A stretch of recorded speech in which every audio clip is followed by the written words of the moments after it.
Hello, Rockville. Here's what you need to know about your city.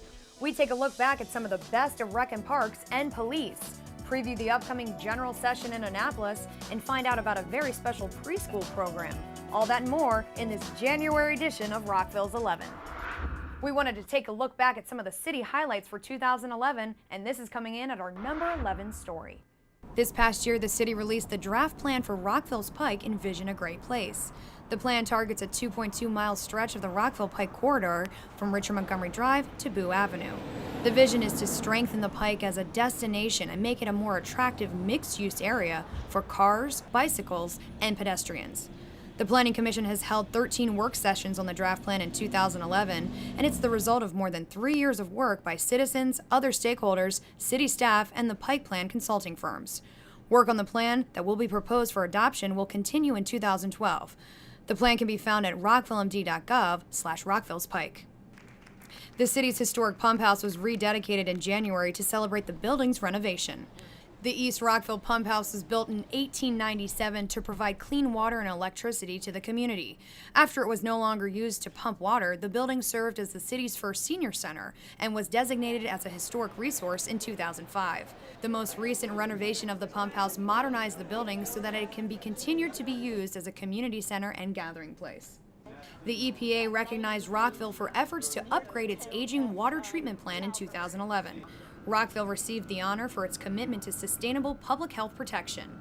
Recent upgrades to the facility improved energy conservation and rehabilitated aging components at the plant, which was constructed in 1958. To learn more about the water treatment plant or water program in the city of Rockville, go to rockvillemd.gov and search Public Works.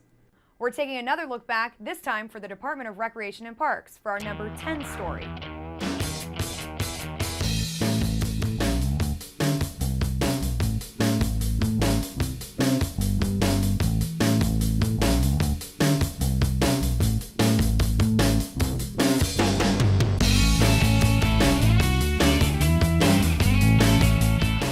Community policing is something Chief Treshik and the Rockville Police Department represent every day. 3 stories we covered this year: Canine Cops Meet the Ambassador, National Night Out, and Operation One Voice speak to this aspect of the department. Czech Ambassador Peter Gondolovic was happy to meet one of Rockville's canine officers.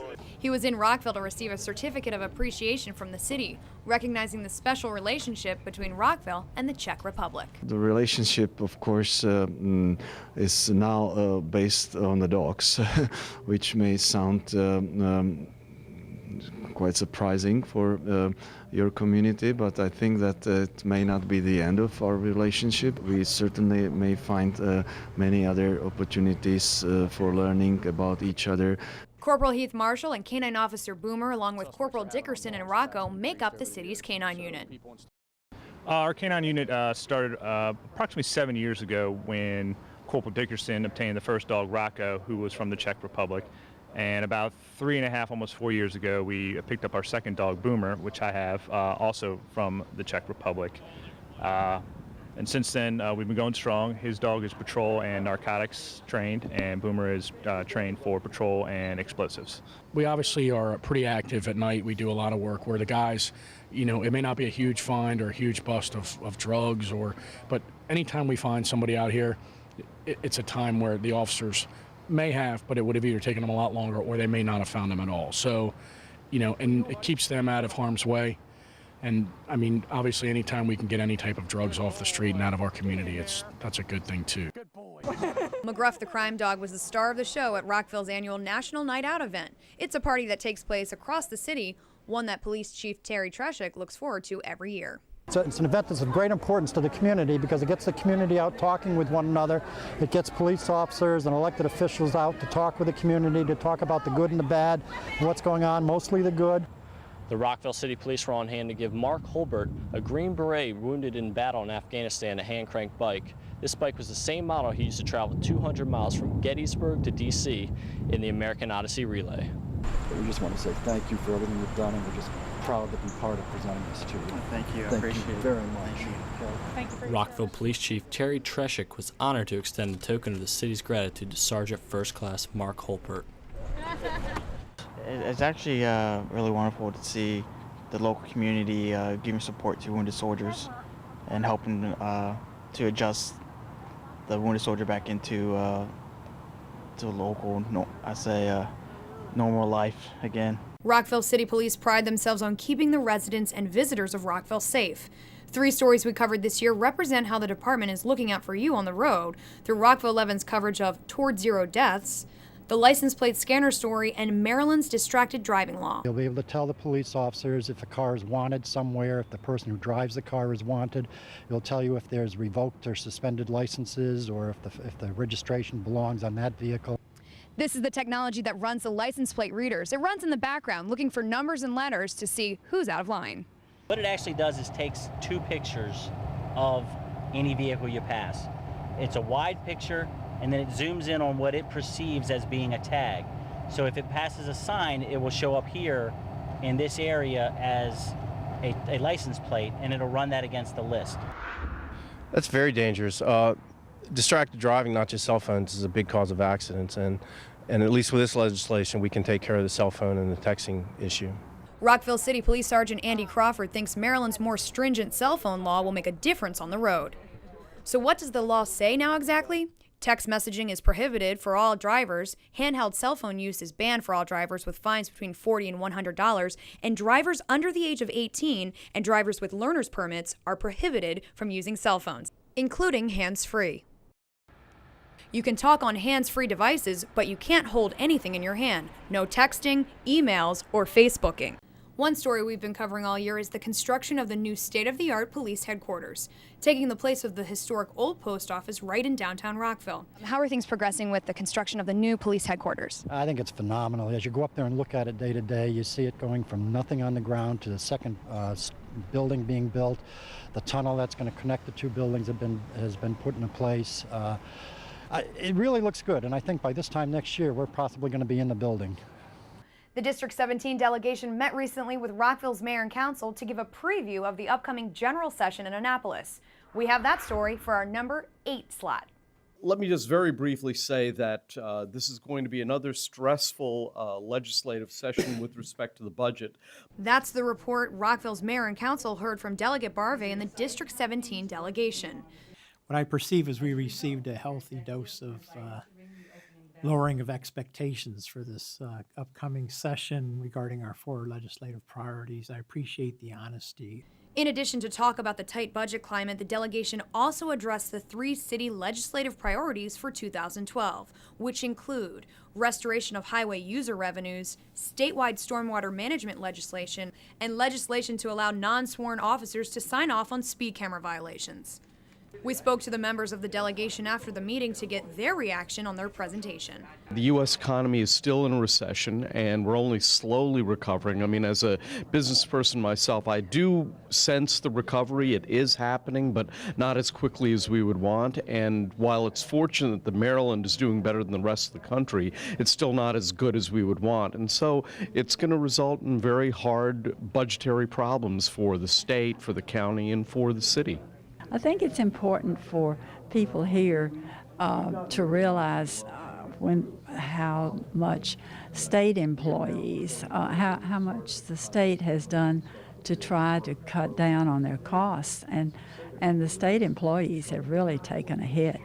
And so I think that it behooves municipalities and county governments to look at what all their avenues are to save money. We are working in a very scarce, an environment that's marked by scarcity, and I think we're going to be looking at it for the foreseeable future. The federal government's contracting, sales tax revenues are down, income tax revenues are not as high as they should be. So the pie has not been expanding. The pie is actually shrinking for the first time in recent memory, and we're all going to have to make adjustments. There's a lot that will be going on in Annapolis this session, but specifically for municipalities, there's a number of issues. And the municipalities, they're concerned about their road maintenance funds, highway user revenue, which the state has cut way back on over the last 5 years. And the state has budget problems, the cities have budget problems, and that's something that's been cut way back. We'll continue to follow the updates from the General Assembly session in Annapolis right here on Rockville 11. We wanted to tell you how you can ring in the Chinese New Year. Here's how you can do it in our number 7 story.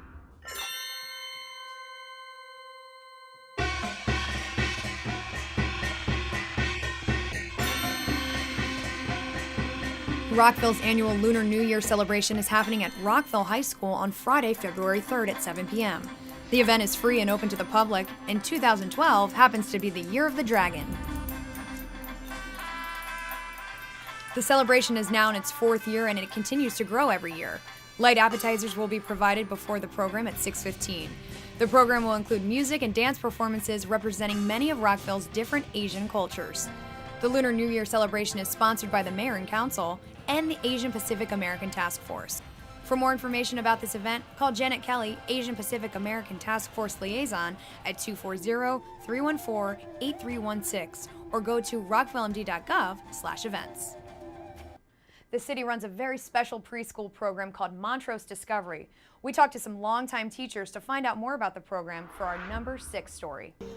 Now I know my... We have a group from Japan, a group from China, groups from Korea, India, Pakistan.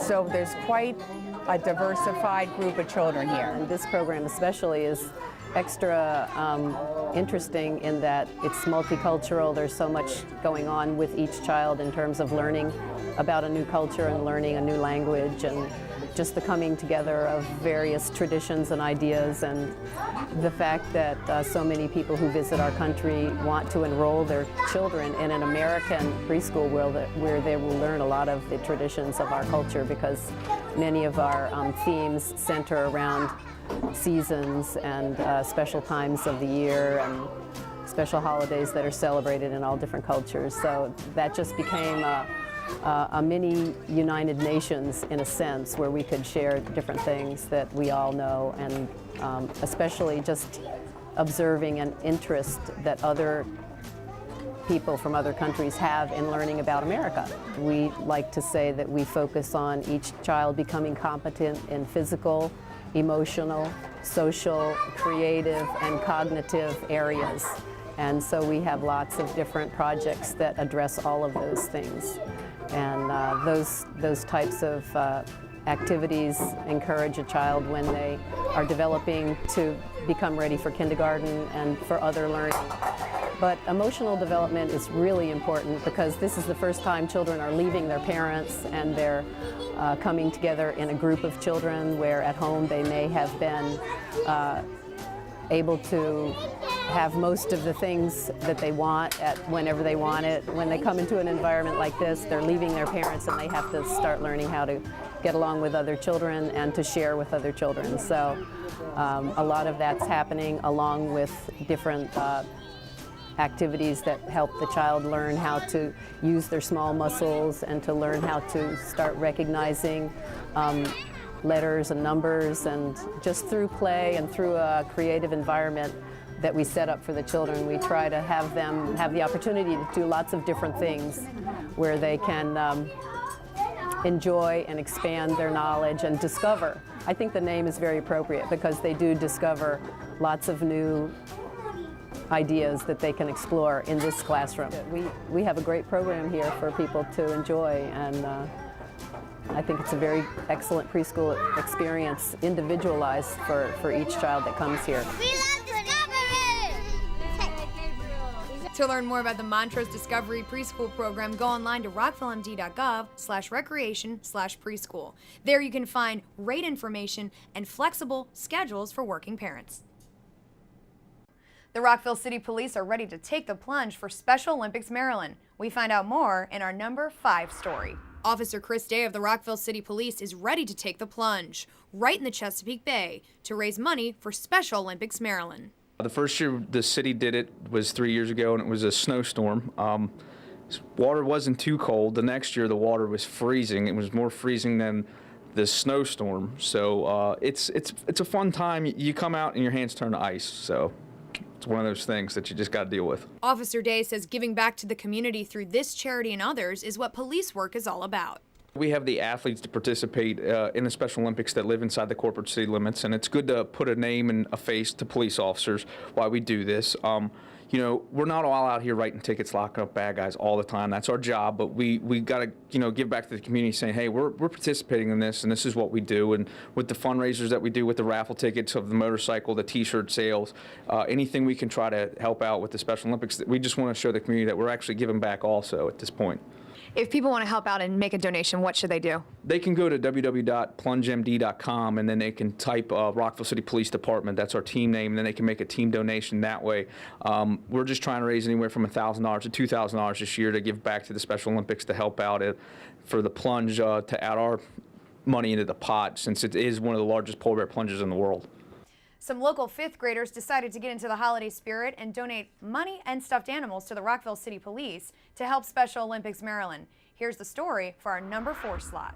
On behalf of Meadow Hall Elementary School, we would like to present these stuffed animals to Officer Day and Officer Matney for kids who might need them when you're out on patrol and make them feel better. Thank you guys very much. Thank you. We have a high five program in the school, and the high five program in the school is all about respect. So we teach the kids to respect themselves, respect each other, and respect the school. So bringing in a high five Help the Community Thrive program was a way we could show a little bit more respect outside of the school, outside of ourselves, and break that into the community. My favorite part of the High Five Help the Community Thrive was to give back to the community. It was my favorite part because I could pick out the stuffed animal that I gave to donate for the kids that don't have something to hug when they get scared. Well, we try. Our new superintendent says they want to produce good citizens, and that's what school is all about too, as well as producing good academics. This is something that contributes mightily to that, helping the boys and girls see the worth in helping out their fellow citizens. Just give back. I mean, it doesn't take a lot, just little things like these 5th graders did with the stuffed animals or the food or just raising a couple bucks or just helping your neighbor, helping somebody out that needs some help. It goes a long way, and it gives you a sense of pride too. I think it's really important for the kids to help, and what the teachers and we told the kids was there's always going to be somebody who's better off than you, and there's always going to be somebody who's worse off than you. And this is a chance for us to help the people in the community that are worse off than us. So I think that was an important lesson for them to learn. It's good to build a relationship with kids at an early age being a police officer because, we're not sometimes looked at in a good light. And for kids to know that we're human beings and we're out there and we're easy to talk to, goes a long way for children. I don't want, or any police officer doesn't want a child to be afraid of a police officer because we wear these uniforms and we have these Batman belts on and all that stuff. We want children to just come up and be able to talk to us and tell us what's going on, and we can help them. And building this relationship between the 5th graders and the police or any student is really good. It goes a long way. Now for an update on the Rockville deer situation for our number 3 story. The mayor and council recently decided against using any lethal measures to manage the city's deer population. At their December 12th meeting, available on demand on the city's website, the mayor and council asked staff to provide more information regarding the amount of deer in Rockville. The city's white-tailed deer task force made recommendations back in July about how to manage the city's deer population, and one of those options included lethal measures, but this option is now off the table. So what does this mean exactly? Following a discussion of the task force work, the mayor and council directed staff to revise the white-tailed deer management plan to remove all lethal management strategies. The mayor and council also accepted recommendations for city staff to develop a database to track the amount of deer in Rockville and track deer vehicle incidents, as well as implement a public information campaign. To learn more about the White-tailed Deer Task Force, including the final draft plan with these recommendations, go to the city's website and search deer. Now for an update on Rockville's arts offerings for our number 2 story. The Duquesne University Tambourines will return to the F. Scott Fitzgerald Theater at Rockville Civic Center Park Saturday, February 11th at 7 p.m., and tickets are on sale now. The always popular troupe will bring its unique Eastern European dance, live music, and authentic costumes to a show everyone in the family will enjoy. Tickets are available through the theater box office at rockvillemd.gov/theater or by phone at 240-314-8690. Calling all art students who live or attend school in the city limits should start working on their newest visual masterpieces to prepare for the annual Rockville Student Art Show. The Glenview Mansion Art Gallery at Rockville Civic Center Park will host the show March 4th through the 27th. The show is open to elementary through high school students and accepts one piece of 2-dimensional or 3-dimensional work from each student. Forms and additional information are available at rockvillemd.gov/arts or by contacting Julie Farrell, Arts Program Specialist, at 240-314-8682. Talented youth in grades 4 through 9 are invited to audition for the spring season of the Rockville Regional Youth Orchestra. Auditions will be held Tuesday, February 7th at the Glenview Mansion at Rockville Civic Center Park. Individual audition times can be arranged by emailing Julie Farrell, Arts Program Specialist, at jfarrell@rockvillemd.gov. And during January and February, the Rockville Memorial Library, 21 Maryland Avenue, will showcase a historic exhibit, Lorenzo Down Turner, Lincoln Park to Leading Scholar. Mr. Turner grew up in the city's Lincoln Park neighborhood during the early 1900s and became a nationally recognized scholar. Photos of Mr. Turner and items that belong to him will be showcased to shed light on the history of African Americans in Rockville.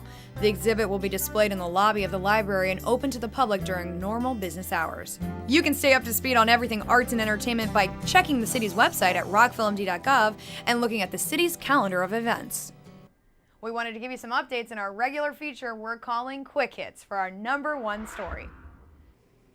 The 2012 summer camp season will be here before you know it. It's the 50th anniversary of summer camps in the city, and this year is shaping up to be a great summer of activities and programs for kids. Here's what you need to know. Resident registration begins January 25th. Non-resident registration begins February 8th.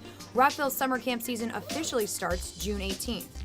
The guide is now available online, and the hard copy guide can be found at city community centers. Go online to rockvillemd.gov/recreation to find out everything you need to know about Rockville summer camps. We also wanted to let you know that the Mayor and Council is scheduled to receive on January 23rd a fiscal year 2013 budget preview, including the results of surveys they each took in December that will lay a foundation to guide the development of the proposed FY13 budget. Survey results will be available later this month on the It's Your Money site at rockvillemd.gov/budget. The first public hearing on the budget is set for 7 p.m. Monday, January 30th at City Hall. More public hearings will be held in April and May after the proposed FY13 budget is introduced. The Mayor and Council invite you to share your thoughts on the budget and have provided several ways to hear from you. Residents can speak at any citizens forum during regularly scheduled Mayor and Council meetings on Mondays at 7 p.m., or you can send an email to mayorcouncil@rockvillemd.gov, talk with the mayor and one council member during drop-in sessions held monthly before the start of a Mayor and Council meeting, and at public hearings.